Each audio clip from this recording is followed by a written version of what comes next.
Blog Talk Radio. Hello, and welcome to today's episode of 219 GreenConnect, where we explore topics about the environment and green living in Northwest Indiana. For past show archives, news, and upcoming events, you can check out our website at 219greenconnect.com or join us on Facebook or Twitter. Our ID on both Facebook and Twitter is 219 GreenConnect. You can also subscribe to this podcast on iTunes to listen to it in its entirety, and also the 60-plus other episodes that are archived there. I'm your host, Kathy Sipple, and with me today I have two local artists from Valparaiso, Indiana, where our show originates, Melissa Washburn and Aimee Tomasek. Together, they are part of a collaborative effort called Community Supported Art Valparaiso, and they represent 8 local emerging and mid-career artists working in a variety of media. CSA Valpo connects artists and supporters of the arts in the community and is now partnering with the Porter County Museum to facilitate these connections and strengthen their presence of the arts in Porter County. So thank you, Melissa and Aimee, for joining me today. And just tell me a little bit about how this group came together. Sure. Thanks for having us, Kathy. Basically, I've lived in Valparaiso for about 10 years now and have been a working artist the entire time. Northwest Indiana has a very active arts community. There are a lot of galleries and organizations that promote the arts and that I've worked with and met other artists through. But in Valparaiso proper, we kind of lack some of the infrastructure, I think, that some of the other communities around here have. And I wanted a way to meet other artists and make people aware of the artists that live and work in our community. And I attended a conference put on by the Indiana Arts Commission last spring where the keynote speaker was Laura Zabel from Springboard for the Arts in Minneapolis, Minnesota, which is kind of an arts, they're like an arts incubator, and they really focus on community arts projects. So this model is one that they piloted in Minnesota. And when I heard about it, I'm a member of an agricultural CSA here in Valparaiso, and so this community supported art model is based very much on the agricultural model. It sounded like something that I could definitely do in Valparaiso. I thought, why not? I know enough artists. We can get out there and get our heads together and make this happen. So the way it works is we have 8 artists participating. People can buy shares, which means that for one purchase price, they will get artwork by all of the participating artists. We launched back in November with the call for art, and all the artists will be creating their artworks by the end of May for distribution. So it's a way to collect local art at an affordable price. It's a way to learn about the artists in the community, and my hope is that it also fosters relationships and partnerships both between artists and buyers and between artists themselves. You know, hopefully people will meet each other and go off and do other great things in the community. Very cool. And then, Aimee, how did you end up getting involved? You saw the call for arts, and that's what attracted you? It's a long story, like everything else had my life. There's a very odd way around the journey. But I was at the draw-a-thon at Valparaiso University in November, and I sat down next to Melissa at a table that we were drawing with yarn and wire. And we started having a conversation about this project, and it's like, I want to get in this project because this is truly a fabulous asset to our community and giving artists an opportunity, but also giving people an opportunity to start collecting locally at a very affordable price. And everything about this matches some of the pedagogical foundations that I adhere to when I'm teaching students from the liberal arts curriculum here at Valparaiso University. And the bottom line, it sounded like a lot of fun to be involved with this group and to make this maiden voyage. Great. Well, thank you both for sharing that. And since you both, kind of mentioned very affordable price, we all have heard the term, unfortunately, starving artist, and I'd like for that phrase to be eliminated from the lexicon so that artists are thriving. We need art. And so can you just tell us a little bit about how your program, sustains artists and also makes, the art available at an affordable price? I mean, if you want to use actual numbers, you can do that, but just say a little bit about how the money flows through the system. Sure. When individuals purchase a share, we're charging $150 this year, and they will get 8 pieces of art for that $150, 1 piece by each of the artists. We are not selling any more than 50 shares, so we do have a cap to the number that will be sold, and that's so that the artists have a reasonable amount of time to create that number of pieces. So some artists are doing multiples. I'll be doing prints, in addition of 50 linoleum cuts. Some of the photographers will be doing one image 50 times, things like that. And then we have a little bit of a marketing budget. We're trying to keep our costs as low as possible because everything, aside from what we spend on the necessary marketing items, will go directly to the artists in the form of a stipend. So this is a model where the artists are being directly supported. The money of the purchase price goes right to the artists for them to buy art supplies, create new work, and sustain them, basically. Because I don't like the term starving artist either. The arts are a legitimate way to make a living, and we also know from a lot of studies that have been done that the arts they're great, but it's not medicine. It's part of a thriving community, both in terms of economics and economic activity generated by the arts, and also as an employer of people. So I want to be part of that. Well, I love that. I love that answer. And I see on your website, and let's just tell people where they can find out more. I'll mention the website. It's www.csartvalpo.com. So that's CSARTVALPO.com. And I see that you've got a sponsor page. So can you tell us a little bit about how the sponsors are supporting your effort? Yeah, we have a special sponsor share price that's a little higher than the regular price. Sponsors receive the same art package as individual supporters, and then they also get a mention on the website and credit at events and things like that. So, and the reason we wanted to do that, there are a lot of local businesses, local entrepreneurs who run their own businesses and believe in the spirit of buy local, and we wanted to involve them too. So we're kind of giving a boost to locally based businesses as they're giving a boost to us. So I very much look at it as a partnership.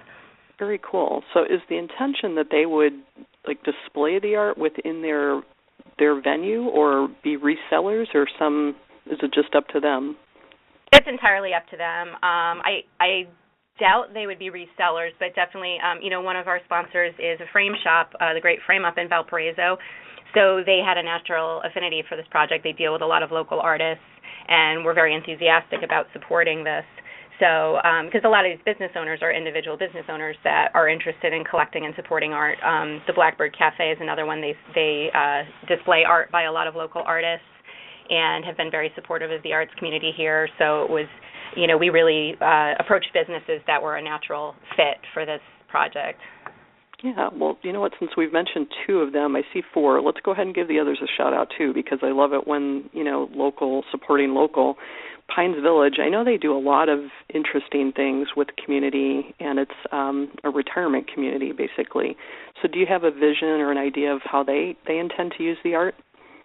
Well, I'm not sure because they're a little different than some of our other supporters in that they're a bigger organization. They do have a gallery at the community and have been big supporters of a lot of arts initiatives that have gone on in Valparaiso.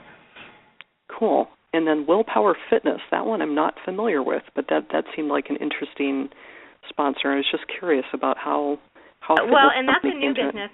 It's Lynette Will Murphy, who is a personal trainer, and she opened her own gym last year.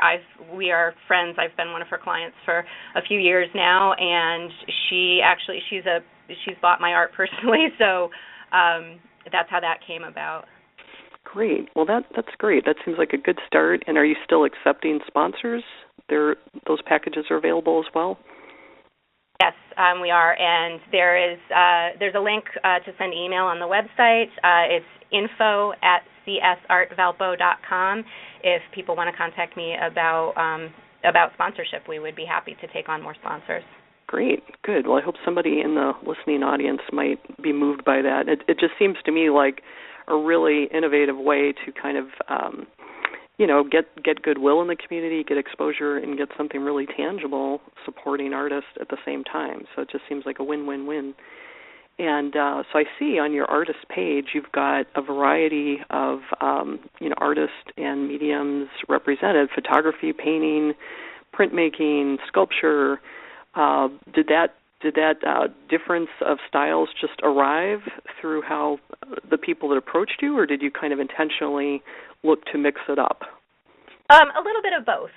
Being the first year, we didn't have millions of entries, but we really were hoping for diversity in the offerings, both because it brings different perspectives to the project and also to make it more interesting for buyers. I think at the $150 purchase price, even if all you really want is that photography, you're getting a fantastic deal. And other CSAs in other communities, because this model is now being run in something like 50 communities across the country. Other CSAs have included music. People have done limited edition CDs, small books of poetry, fabric art. So really, there's no limit to what we would consider. So again, next year I would love to see a jewelry artist supply, or any kind of creative endeavor would be really interesting to include. So I think the more diversity in terms of the makers that we include, the better.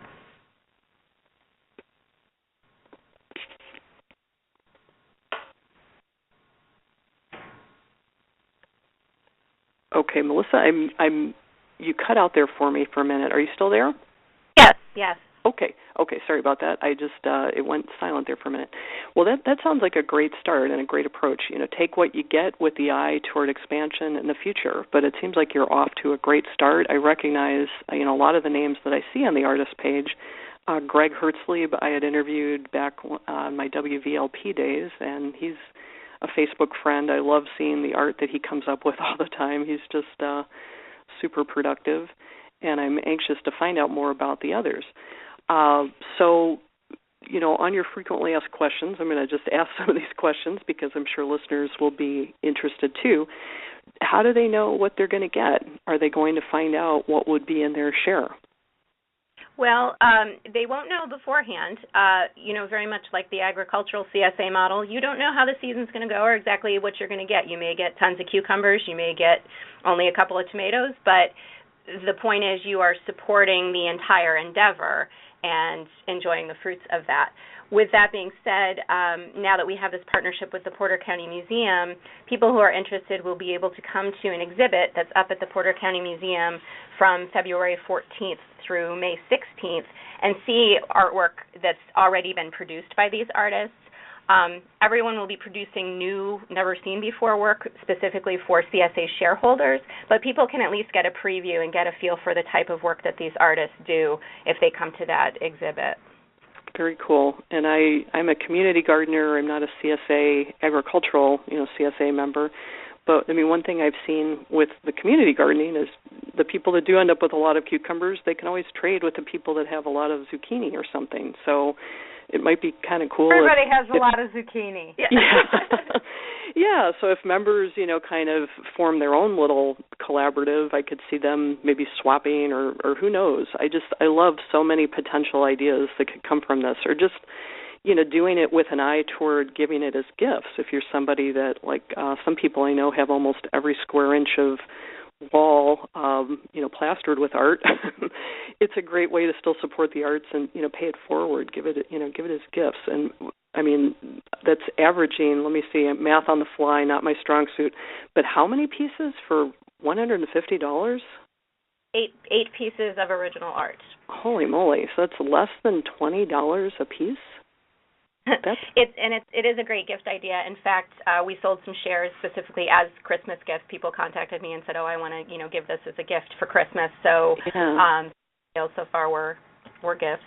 And the other, in terms of people not knowing what they're going to get, they sort of do. I think we have a really good mix of artists who are established professionals as well as emerging artists. So, in terms of quality, I think we have people who are very professional in terms of how they go about things, And, we looked at that too.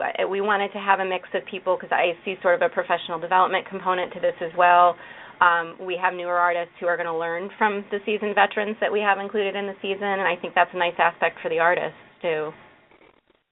Absolutely. As an artist, I have to say that the idea of spending $150 and not knowing what you're going to get is quite exciting because it's parallel to Christmas. If you go to Christmas or go into Christmas and the morning of Christmas you know exactly what's under the Christmas tree, that might be desirable because you have that knowledge, but it is certainly not very exciting.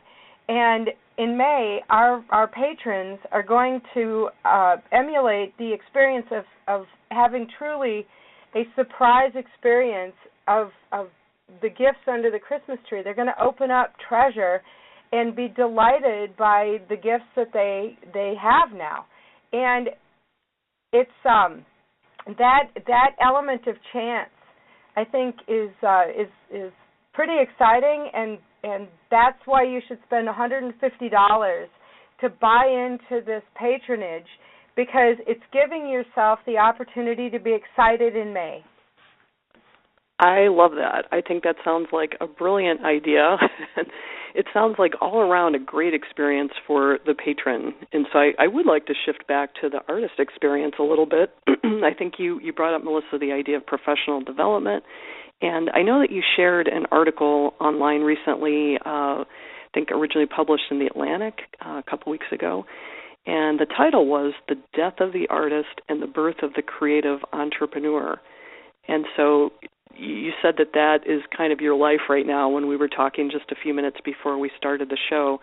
Can you tell me a little bit about, maybe the tone of that article and what it's meant to you to live that? Well, I think that a lot of times we have this cultural mythology, not just about the starving artist, but also about the solitary genius. And the reality is that great work is very rarely created in a vacuum. Even some of the standout genius artists of the last couple centuries were part of a larger group from which they took inspiration, whether it was critique or co-working with someone, and that gets lost to history a little bit.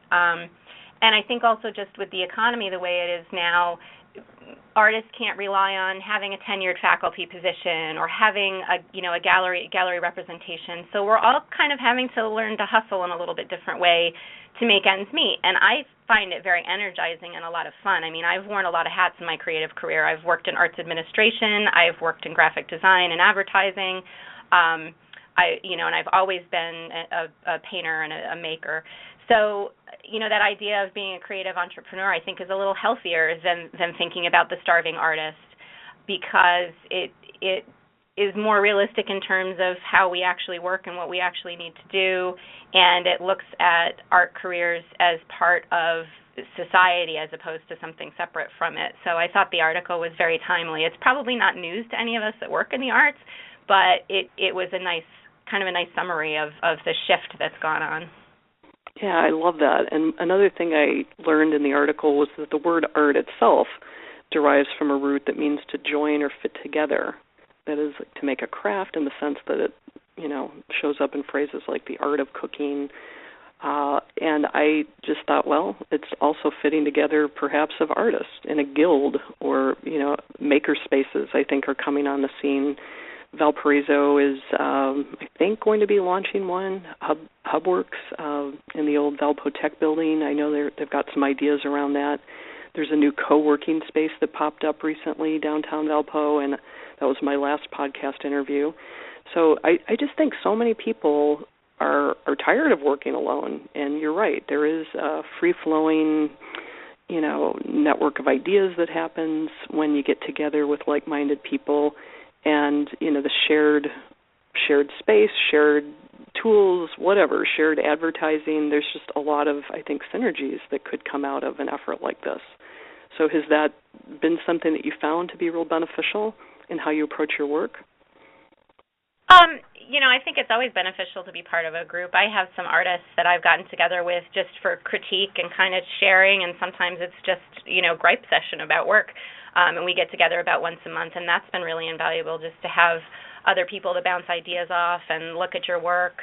And then I think, too, just in terms of structuring community, it's not just necessarily around work, but just around family and community. And it's when you live in a place for a long time, you need those networks and those connections, and it's nice to be able to introduce two people that don't know each other or see a new project get off the ground. And I think I'm starting to see a lot of that happening around the arts in Valparaiso. I know of, besides the CSA, I know of, I think, 4 other projects that are coming up around co-working or maker spaces or arts education spaces and galleries. So it's very exciting. Very cool, very cool. Well, I just hope that this venture goes very well for you and for all the artists involved, and that it continues to expand and grow. I know for the beginning, it looks like on your website, you're saying that you're giving a preference to Valparaiso-based artists just because you're trying to really improve the local economy first, and selling the shares to people that are local.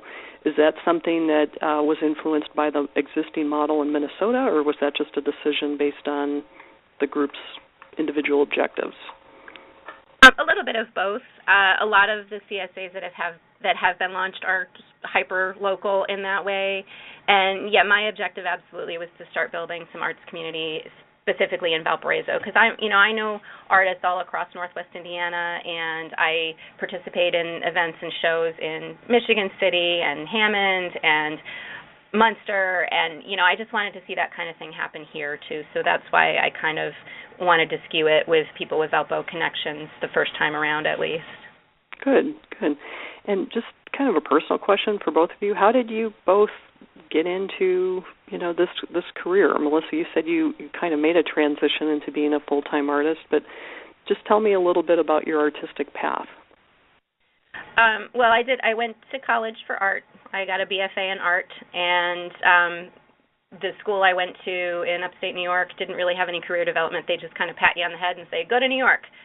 And I'm just too type A to deal with that. So I ended up moving to Indiana and getting a master's degree in arts administration. So as I said, I worked in arts administration for a while. I worked for the Indianapolis Museum of Art in various capacities for about 4.5 years. Then did some more moving around due to my husband's career, but I was painting the whole time, and ended up getting into graphic design professionally. And it was after settling in Valparaiso and really getting a chance to put down roots here that I started really developing my artwork with more of a mind towards making it a career. But so I've done a lot of different things in the arts, partly because I just don't think I'd know how else to live my life. And you made the transition, did you say within the last year, to go to it full-time? Yes. Great. And that was, I don't know, I'm calling it my midlife crisis, but I kind of looked around and said, well, if not now, then when? So I took the leap. Luckily, I have a very supportive family, and had a lot of good people to chat with about it and bounce ideas off of. So far, so good. Well, I must say I've really enjoyed the art that you've shared. Most of it I've seen via Facebook, but I know you've got dragonflies, you've got a lot of birds, and it seems like you're really influenced by nature. Has that always been a big interest for you? It has. I grew up in the Adirondack Mountains and doing a lot of fishing and camping and things like that with my family. And as much as I love the city and being close to Chicago, I'm just fascinated by birds and insects, and I've done a landscape series of the dunes, and that's kind of where I find peace, and I also just have an endless curiosity about animals and insects and how they work and all of that kind of thing. So very cool. And Aimee, what about you? What has your path looked like? Oh, my path is uncharted. I'm kidding. I started out making photographs as a 9-year-old as a 4-H project, and I kind of grew into photography just based on interest of using the camera. My father had a wonderful camera that he gave to me, and so I started making pictures, and not very seriously, but just as a vehicle to kind of foster my curiosity about what do things look like in a certain context. Then I went off to college to be a science major and discovered that I could take a class in photography, and that it was, my assumption was that it was going to be really easy because I already knew everything there was to know about photography. And it wasn't. It wasn't easy at all, but it was very rewarding, and it was enlightening in so many ways. And I ended up graduating with a degree in communication processes, emphasizing in image making. And at the time, it was print journalism that was driving the markets. It was pre-computer, pre-Facebook, pre-everything. And so I was kind of set that I was going to be a journalist of some sort. Then I went off to graduate school and discovered that I could make a living being an educator. And I truly love being an educator, teaching photography. It's every day that I'm spending in the classroom is the best use of my time. To kind of contrast a previous part of our conversation as far as our professions go, I think it's important, and I bring this up to my students and parents frequently. We're all moonlighting. Every one of us does something to get money, to pay the light bill and to pay the heating bill, and to buy supplies and all this kind of thing. And so essentially, even if you are working in the arts, you're moonlighting. Because if we didn't have the necessity of money, the necessity to drive an economy, we would just be making stuff all the time. Sometimes this works as a very, very suitable balance in our life. I know in my own work as a photographer, everything that I do is influenced by my students and or things that I have to see and do or deal with around me. And most of my work is about local economy, meaning agricultural documentary photography in some way, either by photographing portraits or by photographing vernacular scenes that show the representation and the relationships between a certain industry and its surroundings. Doubling back, my students say things and do things, and I'm paying attention to what they say and do because my goal as an educator is to lead them down a path that shows them success and balance in their life regardless of their major. And their observations and their statements very often influence how I see and do things. I started a series a little more than a year ago, which was almost a lark, called Another Beautiful Day in Paradise. And I document pretty much daily what's going on outside of my window, whether it's at my office or it's at home or it's wherever I'm traveling. And I try to fixate with my camera on something that everybody else is missing. And some of my influences have been these incredible photographic moguls like Minor White and Paul Caponegro and, of course, Ansel Adams. And Ansel Adams photographed in just grandiose places that later resulted and benefited all of us nationally. But people that are a little bit more obscure, like Minor White, talked about Zen Buddhism as the root of their photographic findings. Now, I might be the least Zen person you will ever meet, but as those concepts resonate in my own work, I think it's important to pay attention. And I think that when you look at the collection of artists that are in our group, everybody in here is paying attention and noticing the subtleties that are so beautiful and so complex, both in an esoteric way and in a concrete way. And that is the beauty of this project, because not all of us get to travel a lot of places that are exotic to make exotic-looking pictures. Paradise is a frame of mind. And to be a successful artist, you can't be making excuses all the time. You should be making art all the time. And I love that. And this is a balance that I hope that I'm meeting. I hope that I'm teaching this to my students. And I have a feeling you are, and I have to interrupt. I really hate to say it, but we're almost out of time. This half hour has just passed like minutes for me because I'm fascinated by everything that you both have shared. But I resonate so much with that message. I take a lot of pictures with my phone at the dunes and really focusing on very small things. So people listening, do one very small investment that's going to result in big happiness. Go to csartvalpo.com and you can get the details of what we're talking about. 8 pieces of art by local artists for only $150 to get your share, which you'll be able to collect in May. So I hate to cut this short, but we are almost out of time. You have been listening to another episode of 219 GreenConnect with Kathy Sipple, and my guests today have been Melissa Washburn and Aimee Tomasek, who are both artists from Community Supported Art CSA Valparaiso. So thank you so much for joining me today. Thank you, Kathy. Thank you for having us, Kathy. Take care.